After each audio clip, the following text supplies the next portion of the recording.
कहते हैं गांव की चिड़िया गांव जी को खेत आओ रे चिड़िया खाओ भर भर पेट खूब खाओ गांव जी का खेत सब पशु पक्षियों को खिला दिया। सौतेले भाई बहनों ने कहा माता पिता तो चले गए और ये माटी का मथुरा मेरे सिर पे मत कर। अब तो धक्के देके जड़ भरत जी को निकाल दिया। जा इतना मोटा पुष्ट शरीर लेकर के क्या करेगा आगे बढ़े तो भीलों ने इन्हें पकड़ लिया और माता के सामने इनकी बलि देना चाहते थे।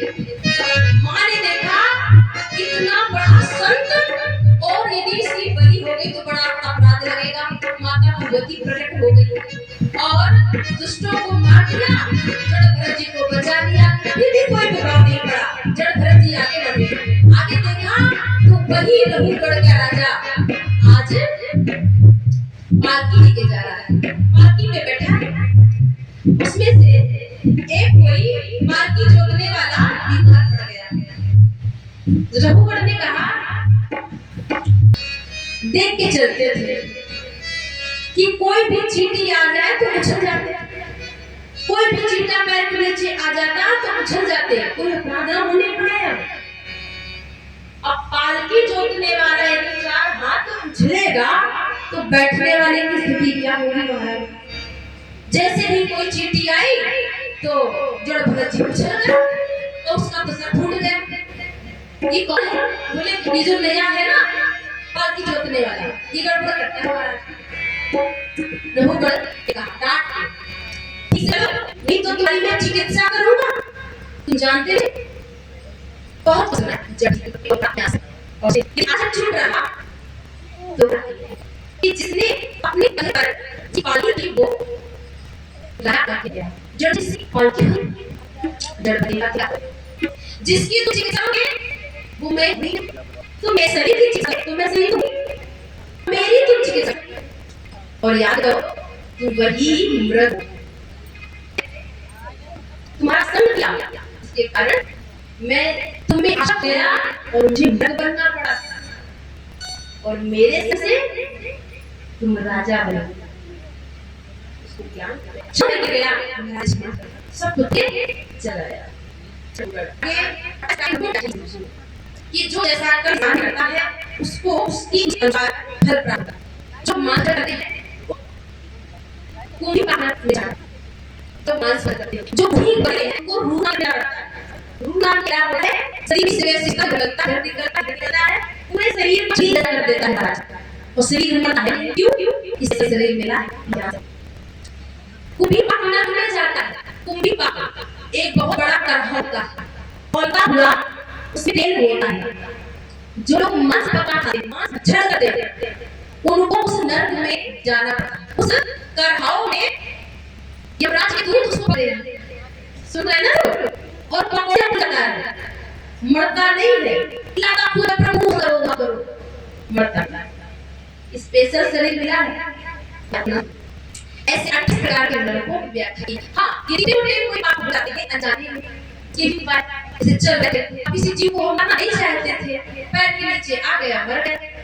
रोटी खाते समय कभी लकड़ी में कोई है मर गए, मारना नहीं चाहते थे, मेरा उद्देश्य नहीं था। तो उसके लिए 5 प्रकार के यज्ञ बताए गए हैं।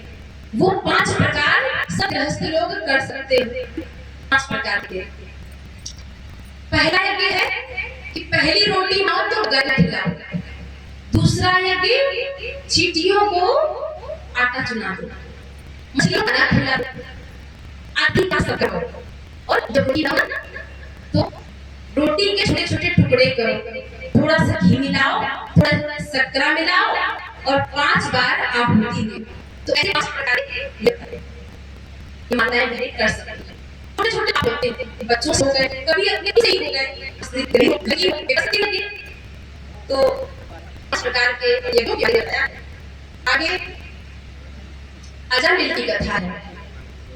एक अजामिल नाम का ब्राह्मण था, कान्यकुंज कनौज रहने वाला ब्राह्मण था। एक बार एक वेश्या को देख लिया था और अपने मन पर काम कर सका। वेश्या से गया और घर चल गया। तो धन चाहिए, ठीक है। घर में सुशील पत्नी थी, बालक था, घर से निकाल दिया और उसके द्वारा 9 संतानें हुई वेश्या से। लेकिन इसकी दुष्ट प्रवृत्ति थी। अब तो वेश्या को धन चाहिए और कमा के लाओ और कमा के लाओ।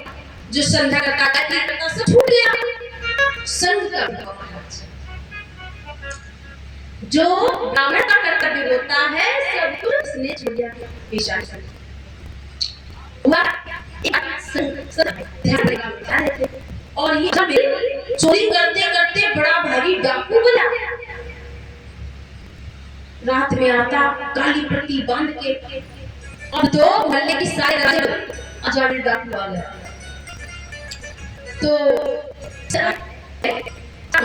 तो बोले आज यही तो जाते हैं, उससे सीखे थे और हम संत बुजुर्ग भी थे। बोले रात्रि में कहाँ चलेंगे, देव आज ही। किसी से पूछा कि भाओ तो पूछे संतों की पास नहीं गया। हाँ एक बहुत भक्त रहता है मेरे गांव में, अजामिल नाम उसके यहाँ उस समय आपको सागर भोजन करवाएगा और भगवान ने चाहा तुम्हारी पूजा भी करेगा। अब संतों का क्या कि तुमसे पूजा की बात कर चले। जैसे ही घर पे गए दर बेचा लिखा संत ने क्या लिखा, आचार्य महाराज वो कोई भक्त नहीं है। आचार्य कोई भक्त नहीं है महाराज, हम तो बहुत ही दुष्ट ही है। हम अपनी रसोई का एक अन्न का दाना प्राप्त नहीं दे सकते। हमारे सोई कुछ भी पवित्र नहीं है। और मेरा ने कहा था कि बेटी जीवन में तुम कुछ भी करना बेटी नहीं और चले जाएंगे तो जन्म में गिर गए। पर हाँ मैंने सुना कि इसकी सामग्री दिया इसमें क्या नहीं आटे दाल चावल आटे और नीचे बैठे बना दिया। तो मैं कहा ठीक है और सूखी सामग्री ले ली और सबके प्रसाद बनाया पाया और चलिए गुरुजी ने अपने में गाना दिया तो यहाँ से कि मैंने अजामिल का अन्न खाया। अजामिल का अन्न खाया है, जिसका अन्न खाया है उसका यदि कल्याण ना हुआ तो काहे कि संत उस समय बोले महाराज अब तो से आप निकल चले गुरुदेव, रुकना ठीक नहीं है। गुरुदेव प्रातःकाल होते ही निकलेंगे पर इसके कल्याण का कोई न कोई उपाय है। सिरा आना को 40 किया करो, इसीलिए आप सुंदर पाठ किया करो। अब तो रात में ही घर मिला। जैसे ही घर मिले सब तो देखा तो महाराज उसने तो शुरू कर दिया। कैसे आए किसने रोका, यहाँ कैसे भाव बता छोटा वेश्या स्नान जोरों से आवाज जाती। वेश्या की आई और कहा अरे मैंने किया रास्ते जाते हैं अरे वो कैसे ले लिया क्या करते हैं बात नहीं सोच से और जो बोला जी मैं तो पूछ रहा था कि आप कहाँ से हैं और आए हैं तो थोड़ा और विस्तार कर लीजिए। तो पूछा था प्रातःकाल में सब जाने लगे तो बेटा तुम्हारे यहाँ का अन्न खाया है तो अब प्रसाद पवाया है कुछ बचा नहीं दोगे। जब ने पहले देखा पत्नी कहाँ है, पत्नी अंदर ने महाराज किधर निकला नहीं तो ना का लोग निकवाई अजामिल नाम है। नहीं बेटा मैं तो यह था कि एक मेरी बात मानो क्या तुम्हारी संतान का 9 हो गई नहीं होने वाली। इस बार जो तुम्हारी संतान हो उसका नाम तो नारायण देखो मुक्ति का उपाय सब कुछ पुराना नाम रखना है नया रखना। वेश्या ने कहा अरे संत कहते हैं तो क्या नारायण नाम नहीं रख सकते, अब तुम कहती हो तो रख लेते नाम तो छोटा वाले अम्मा को भी प्यार करता है पिता दिन में 40-50 बार नाम लेता है नारायण कहाँ हो नारायण चलो बाजार चलो नारायण चलो भोजन नारायण नारायण। एक समय आया जब ये दूध इसको लेकिन पापों में कोई नहीं हुई, पापों में कभी नहीं हुई। अंत समय जब आया तो ये दूध आए लेने यमदूतों को देख के घबराया और वहां खेल रहा था इसका छोटा तो पुकारने लगे नारायण नारायण नारायण। इधर क्या हुआ प्रभु भगवान के पार्षद जा रहे थे, अपने प्रभु का नाम सुना तो तुरंत आ गया और यमदूतों को मार के वहां से भगा दिया। कहा मेरे प्रभु कन्हैया, मेरे धाम को जाएगा, तुम ऐसे नहीं ले जा सकते। अर्जुन ने सारे दृश्य को देखा और जब ये दूत ले गए उसको बड़ा ही आश्चर्य हुआ। तो छोटे होने गया मुक्ति तो मिली बात। एक बार देवताओं ने गुरु बृहस्पति का अपमान किया था, इसलिए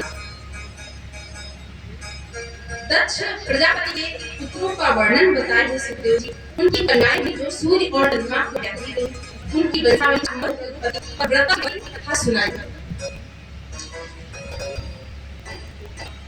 और फिर परीक्षित ने प्रश्न किया सुखदेव जी से, क्या प्रभु बताओ भगवान भेदभाव क्यों करते हैं? भेदभाव हाँ, इतने में कथा सुन रहे हैं, एक ही बात सुना, भक्तों को ताड़ दिया, दुष्टों को मार दिया, कष्ट भोगे नहीं, सब भोगे नहीं, भक्ति वाले ने किसी को बचाया। सामने जो आ जाता है उससे बात देते हैं, जो नहीं आता तो वो डूब जाता है। एक प्रसंग आता है, ये शिशुपाल है ना, ये भगवान की बुआ का खास बुआ का पुत्र था।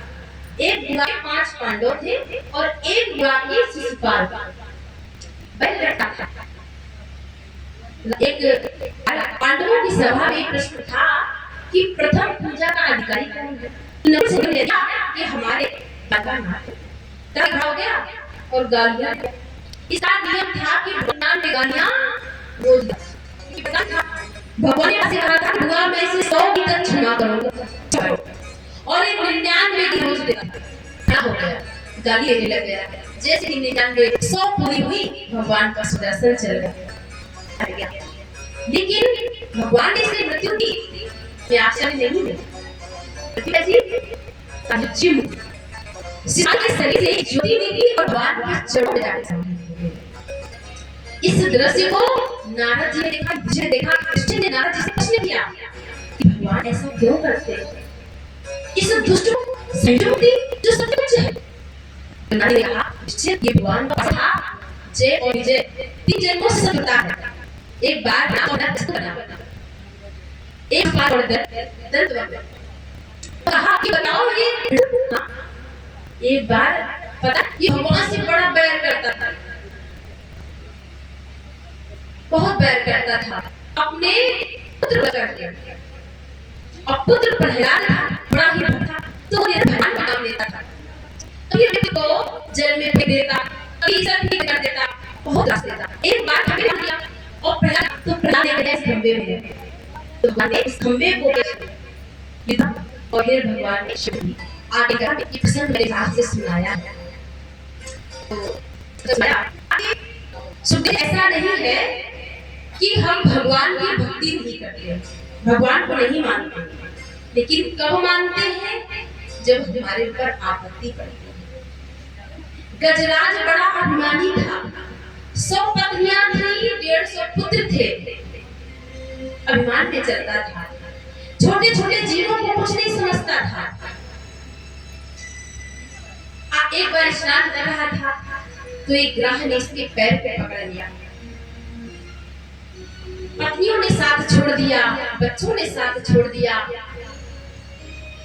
तो फिर प्रभु को याद किया और वो कहते ही भगवान ने सुदर्शन चलाया, ग्राह को तो मारा ही, ग्राह को उद्धार कर दिया और गजराज को बचा दिया। सुन के आए आधा नाम, सुनेगी मैंने निर्बल के मन। आगे प्रसादी का अपमान किया था इंद्र ने। भगवान की प्रसादी माला कभी पैरों के नीचे नहीं आनी चाहिए। जो वस्तु भगवान को अर्पण हो जाए वो कभी पैर के नीचे नहीं आनी चाहिए। एक बार दुर्वासा ऋषि नारायण के पास गए, भगवान ने अपनी प्रसादी माला दुर्वासा ऋषि को पहनाई। दुर्वासा ऋषि वो माला दिखाते हुए इंद्र लोग गए। इंद्र ने सुंदर पदार्थ उनको पवाए, प्रसाद पवाया, तो वो माला दुर्वासा ऋषि ने उतार के इंद्र को पहना। इंद्र ने वो माला गजराज को पहना दिया और गजराज ने उसको तोड़ के अपने पैरों के नीचे डाल दिया। तो दुर्वासा ऋषि ने श्राप दे दिया कि श्रीहीन हो जाओगे। दर दर भटकने लग गए। क्यों? वो बलि ने अपने पराक्रम के बल पर इंद्र पर और स्वर्ग लोक पर सब जगह अपना अधिकार कर लिया, पूरे तीनों लोक पर। लेकिन जब बच्चों के जीवन में कष्ट होता है तो माताओं को कष्ट होता है। भले ही बच्चा हमारा कैसा भी, लेकिन माँ तो माँ है। देवताओं की माँ है अदिति। अदिति को बड़ा कष्ट हुआ, दुखी थी। कश्यप ऋषि ने पूछा, देवी क्यों दुखी हो? बोली, मैं ये नहीं चाहती कि किसी का अहित हो, लेकिन ये हूँ कि मेरे कोई ऐसी संतान आए जो मेरे बालकों का जो खोया हुआ सम्मान है आदि को छीन कर उनको वापस कर दे। राजा बलि से, अच्छा देवी, तुम्हारा जो विचार है वो अच्छा है। इसी का पालन है। भगवान ने दर्शन दिया, मैया मुझे पता है कि तुम मेरा भजन नहीं हो, व्रत नहीं होंगे, मुझे पाने के लिए मैं यहाँ आऊंगा। और फिर सभी नक्षत्र तारे दर्शन हाथों के में द्वासी अमृत मुहूर्त में बाबा भगवान का प्रकट हो गया। बोली बावन भगवान की सभी लोगों के समक्ष बावन बुला रहे हैं। तो बावन भगवान को बैठाने की निष्ठा है, क्योंकि बालक भगवान का ही स्वरूप है। उसके पास की भी इच्छा है तो लोग प्रणाम करेंगे बावन भगवान को और आगे सुनाते हैं। उसके बाद जानकारी देते हैं। बड़े सुंदर सुंदर प्रसंग है। कल सिद्ध रहा सिंह महल पाती में आज लाल जन्मोत्सव मनाएंगे। भागवत के अनुसार बाल लाल का जन्मोत्सव मनाएंगे धूमधाम से। तो सब लोग अधिक से अधिक संख्या में आया कॉपी पहनाई। सभी देवताओं ने बड़ी सुंदर स्तुति गाई। इसी के बाद और जो भी थे वो देने लगे कश्यप जी को। तो कश्यप ऋषि ने अच्छा से काम नहीं करेगा, आप ना राजा बलि के यज्ञ में जाओ और देवताओं का पूजा पूरा सम्मान किया। तो बावन भगवान राजा बलि के यज्ञ में हरि बावन का रूप बनाए बलि राजा के द्वारे आए।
छोटे छोटे नेत्र है, छोटे छोटे हाथ है, छोटे छोटे पाँव है और सुंदर सी अलका बनी है। 52 अंगुल के है 52 मुखपाल। छोटी कांधे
ब्रह्मचारी